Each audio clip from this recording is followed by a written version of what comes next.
Now, as you've clicked on the video, I want you to do one particular thing before even starting and watching the whole video. Go to your closet, open its door, and see what's inside. Is it a pile of clothes that you don't wear because a jeans which has turned too small for you, or a shirt that you bought on sale? Is that a problem for you? Because that has been a problem for me, and this is a universal problem for a lot of people. Now, how to fix this is a situation to talk about, and we'll talk it down in the whole video. But the thing is that fashion is something that tells you particularly, about who you wear and who you are currently. So, we need to look into fashion as an autobiography, and this video is very personal to me because this is how I look into fashion, and I want you to look into fashion too. So, hello, my name is Rupanji Kumar, and I welcome you to Renaissance Solocast.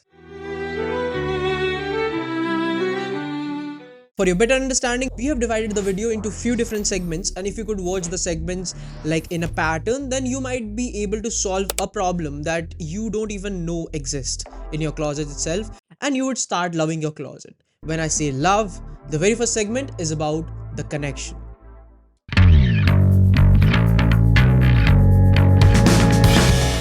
Now, all of us might have had been in this situation where we stand in front of our closet and we think that we have nothing to wear. And this could be frustrating at times. This is not because you lack in clothes, or this is not because you don't know how to create outfits. But the problem is something very different most of the people don't know. The problem is basically you have evolved as a person, and because you have evolved as a person, the clothes that you bought like 3 years ago don't appeal you anymore, and that has been a problem which has been sitting in your closet. You might not even understand that. अब उसको fix कैसे करें is a thing to understand, and we'll discuss it all throughout the video. But based on science, what does science say about this, right? Science say that this particular concept is called enclothed cognition. Now, what is enclothed cognition? It sounds very fancier and complex, but it's very simple to understand. It basically means that your brain functions the way you dress. अब इसको अगर हम example से समझे तो before even starting to record this video, I was just resting on my bed and I was feeling a bit sleepier. Now, because I was in a hoodie and a track pant and I was in the blanket, so I was feeling a bit sleepier, and that's very natural to see. But because I knew that I need to record this video and put it out on Wednesday, by the way, plug in time, we post on Wednesdays and Saturdays during the midnight time या फिर रात के time पे, so you can just come on those days and watch the video. Thank you for staying along. Now continue with the video. अब चीज़ क्या है कि because I was resting and I was feeling a bit sleepier, and I knew that I need to record this video and dress for that. Now, as I have dressed for the video, so I feel a lot energetic. And now with this example, what I wanted to let you guys understand is that मतलब आप जैसे कपड़े पहनोगे उस तरीके से you start thinking, right? If you dress like a couch potato, you will think like a couch potato, and that's how your brain functions. If you dress like a leader, if you dress in a suit and a tie to a formal event, then you'd feel like a boss, right? It would be glad to see you as a boss. But before we look forward, we need to take a step back and talk about the next segment, the memory box.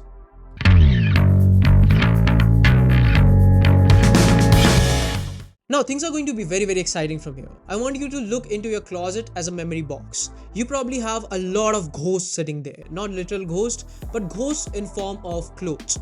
Now, the thing is that you might have a hoodie that you wore during your school days, and you got bullied in that hoodie. So when you wear that, or when you just look at that particular hoodie, then you might feel that I got bullied in that, and that makes you feel bad. Again, enclothed cognition, but from a distance, right? The thing is also, when you look into your closet and you see a blazer that you purchased for an internship that you hated. Now, when you look at that particular blazer, then you might feel bad that why I bought that blazer and that internship was too bad, and that makes you feel bad about yourself. So you need to get rid of those clothes. Now, how would you get rid of those clothes? Just look at your closet and just understand which things make you feel bad, and just remove them from your closet. This would take a lot of efforts and determination, but you will need to do it, because every time you look at those clothes which has a bad memory attached to it, you feel dull and sad about it. And every time you feel dull and sad about it, it gets reflected from your face, and Anytime you put on any good outfit, it won't look good because your face is dull and sad at that point of time, so you need to get rid of it. Plus, along with that, there are few people that don't get rid of their memories even though it's bad, but you need to do it somewhat, because if you don't do it, then you won't be able to fix your closet. So do that and we can have a future together. Shit, we won't have a future together, but yeah, you can actually change the future of fashion for yourself. And then we can move on to the next part, which is about the mirror and the map.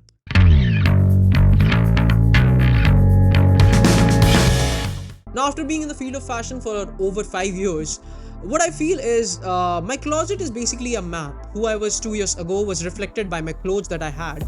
अभी जो मैं अभी कपड़े पहनता हूँ, that is also being reflected by my personality, and what I would be in the future would also be reflected by the clothes that I have at that point of time, right? So it is basically a timeline and a map that I have in my closet itself.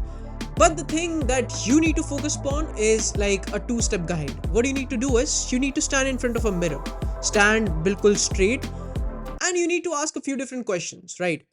The oversized clothing that you're wearing every day, that isn't uniform for you. I understand that, I respect that, but the thing is that you have stopped experimenting, and when you stop experimenting in fashion, then you become someone who is not considered to be a new individual, right? Because people see you by your clothes, and if you don't experiment on a regular basis, then what happens is you become a boring person, and I hope that you don't want to become a boring person.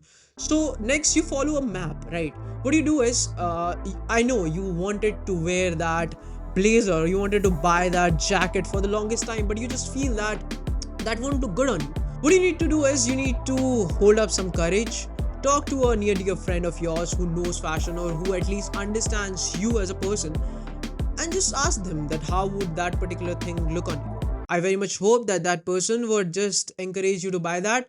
Just try that, and that would be the first step towards you being the new you. So I request you to do that and just see that, and trust me on that.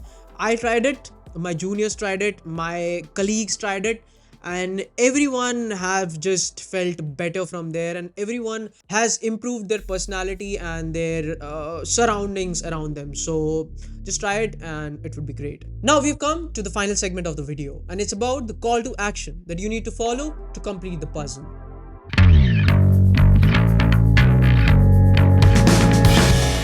I've asked you to do a lot of different things today, and I still hope that you're standing in front of your closet.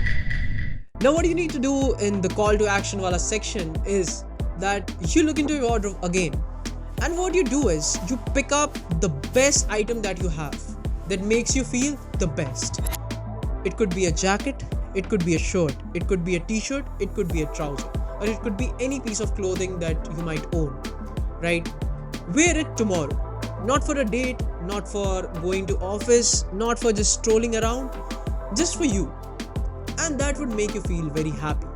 And that's what my mantra would be for the day. So that was it for the video. Please hit the like button if you like the video, and hit the dislike button if you didn't like it, and comment down below why you didn't like the video or why you did like the video.